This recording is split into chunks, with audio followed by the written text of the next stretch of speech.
Thank you, National Colloid, for sponsoring this broadcast. A National Colloid company with over 75 years in the chemical industry can take care of all your chemical blending needs.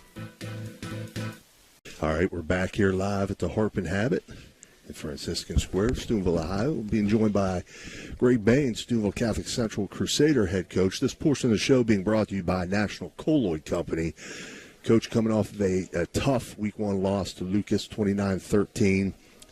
I thought, personally, after going down 14-0, the defense played really well until late in the game. And I'm going to be honest, that the quarterback keeper call by Lucas was just an outstanding call. Yes, a great call. Hats off to them. But it was a tremendous call at the right time. But the team showed a tremendous amount of fight and resilience. And when you look back on this game, I know there's no moral victories, but you know that toughness, that fight, that resilience, the kids got it. Everything else is correctable. Correct? Absolutely. I mean, in a lot of ways, I felt like we beat ourselves. I think we had 11 penalties, and 8 of them were pre-snap with illegal shifts or motions or false starts. We fumbled probably 4 or 5 snaps where the ball hit us, in the hands. Right. We dropped a touchdown. Yeah. Like a lot of stuff, it's fixable, it's correctable. But yeah, I was proud of the fight and resilience we showed. We could have easily folded, and that game would have been a blowout. Right. But we pulled ourselves up off the floor, and we chose to fight, and it was good to see. So we know we have that in us now. Right. Now it's just putting the consistency part together. Right. First-year starter, Matty Jones. He was 5 of 17 for 136 yards, 2 touchdowns, one to Raheem Mitchell, the other to Michael Fabro. He also ran for 36 yards. Ryan Holsworth led the way in the rushing game with 51 yards on 11 carries. When you break the game down and look at things, as you said, you look first at total yardage, fairly even, 291, 226. First downs, 9-7. Penalties were about even. I know you had a lot of those pre-snap penalties, but about even. And turnovers, you had 3. Lucas had 2 interceptions by Davion Thorne. So you played a fairly even game with what could arguably be one of your best opponents on your schedule. Yeah, and I think, looking at Matty, I think if you watched, he shows flashes of being a really good quarterback. He's it's his first year doing it. He played tight end last year, only got some reps in JV games, and it's a brand new offense. And the offense is very timing-based with the motions and moving people. So it's going to take time. Some of that was just we're anxious, we're moving people too quick, and they got to be set for a second before you move to the next guy or snap the ball. So again, fixable stuff. But I thought he ran the ball well at times, running our power ride, extended some plays with his feet, and made some big-time plays. And then there were some plays where he looked like a first-year starter, right? So it's just, again, like everybody, he's got to be more consistent, but he has it in him. He has the potential to be a really good player. Right. Now, looking at things from a defensive standpoint, I was fully expecting, as I'm sure you probably were too, even though Lucas showed some of those spread sort of sets in their scrimmages, their bread and butter has traditionally been the double tight, double wing, foot to foot. They did not run that except for their last offensive play of the game. Yeah. So how did that kind of affect? Did it have any effect on maybe the defensive strategy coming in? Did you prepare for kind of both styles of offense during the week? Talk a little bit about that. Yeah, we definitely prepared for both. We kind of thought the scrimmage was kind of a ruse, and they were just going to do what they do. So I was surprised they ran as much spread as they did, but they still ran the ball. You know what I mean? Right. Like, it was still wing tee coming right at you. I mean, they ran a quarterback sneak on 2nd and 7. They ran quarterback sneak like 3 plays in a row early in the game, just kind of saying, stop it.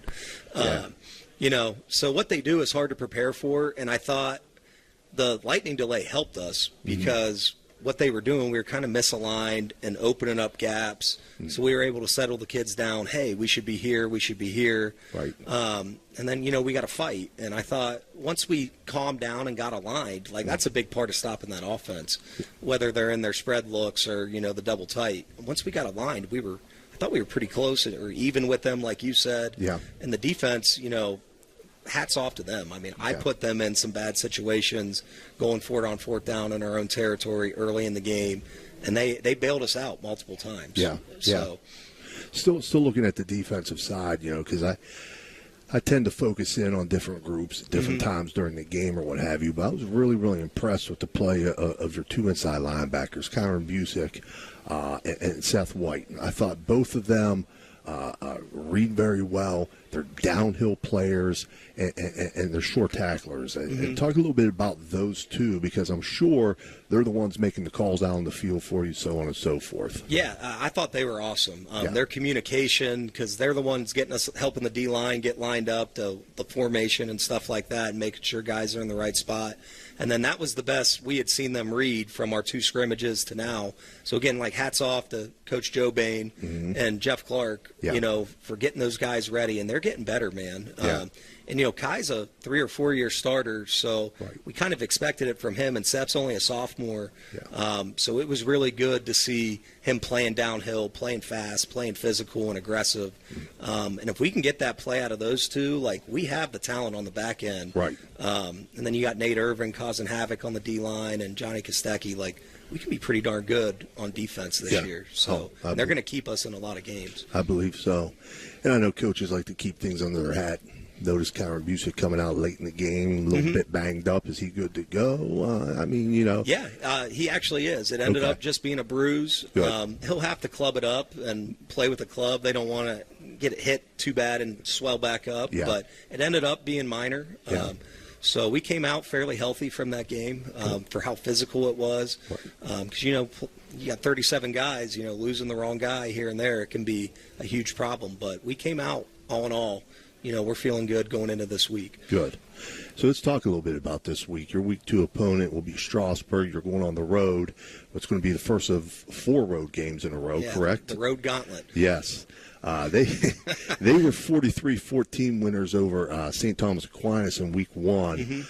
It was all Tigers in that game. I got a chance to watch a good bit of it. I dig through the internet and find film any way I can. And I was surprised after watching the highlights of that game and the explosiveness of the Strasburg offense. I'm used to seeing Strasburg from years ago, traditional wing T offense. They spread it out and sling it around, and they have a dual threat quarterback. Yeah, I mean, last year, we were prepping. We start breaking films down in the summer, and we did them. They were wing T out of the gun last year. Yeah. It was just moved back to the shotgun. So that's kind of what we were expecting. And then we get their film, and we're like, oh, man, like, they're 5 wide. Yeah. They're empty, and they're slinging it around. So it's completely different than what we thought it was going to be, completely different from last week. They got a really good receiver, number 1, who they really look to find. And like you said, the quarterback, he scares me. I mean, he keeps plays alive with his feet.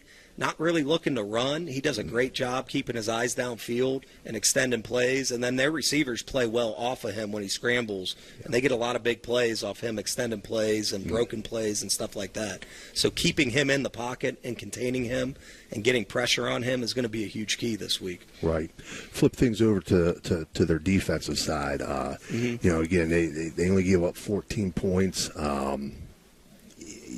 Sometimes it's tough to make a read off of one game. I'm sure you also looked at a scrimmage probably as well. Yeah, we had their Sandy Valley film. Okay, that's a pretty good look. So talk a little bit about their defense and the problems they could present for you from that side of the ball. Yeah, I mean, they're pretty straightforward. What I've seen, it's a 4-4 cover 3 for the most part. But they run a lot of stunts up front. They love to kind of move those guys around and X-stun them on both sides of the line. Again, number 1 is their best outside backer. He's a good player, and their inside guys are aggressive. They'll blitz them. But I think the key is going to come down to, like, can we run the ball and kind of control the clock? And I thought at times against Lucas we showed flashes of we were starting to lean on them a little bit and establish our run game.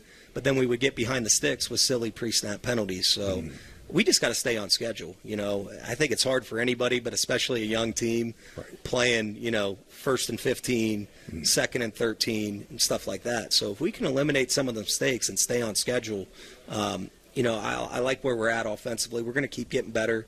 I thought our offensive line took a step from the scrimmages. to the Lucas game. So hopefully we take another step this week and we can kind of put things together and be a little cleaner. Right. Well, stepping off script a little bit here. My last question, I always like to pose at least one tough question. Oh, yeah. You know, you brought up there a 4-4 scheme. I know you're a gap guy. Yep. And gap blocking has rules to it. Is there a front that you prefer to see, or you know, are you going to base and maneuver things based on formation and get the look you want? Yeah, I mean, I think there's a little bit of both of that, but you know, I'm a run game guy. I think Right. if you draw something up, I think I can run anything. Right, right. I know that's not always the case, and there is stuff Right, but that, there's always that defense that you'd rather Yeah. see against I certain mean, honestly, plays. Yeah. I prefer to see the 4-down look with Yeah. the 2 backers in the box. I think Right. it's just easier for our angles and our double teams. But, you know, with their stunting and moving, that can present problems, too, if you chase people off your track and you get your eyes in the wrong place. But, yeah, I think 3-down sometimes it's just harder because it changes your rules a little bit. Right. The 4-down keeps it more consistent. Yeah. But, you know, we got to sustain blocks and do our job. And, like I said, not chase when they stunt. That's my Right. big worry is, you know, when they're stunting, we're going to leave our course and someone's going to come free. But if we do our job, get our eyes in the right place, you know, I think we can run the ball. I'm hoping we can. Right. So Very good. we need to. Well, I want to wish you the best of luck as you embark on your big road portion of the schedule. 4 in a row, man. So And it starts now. Friday night, so it's a day earlier this week and a little bit of a bus trip, but I know you'll have the players ready to go. Yeah, So yeah.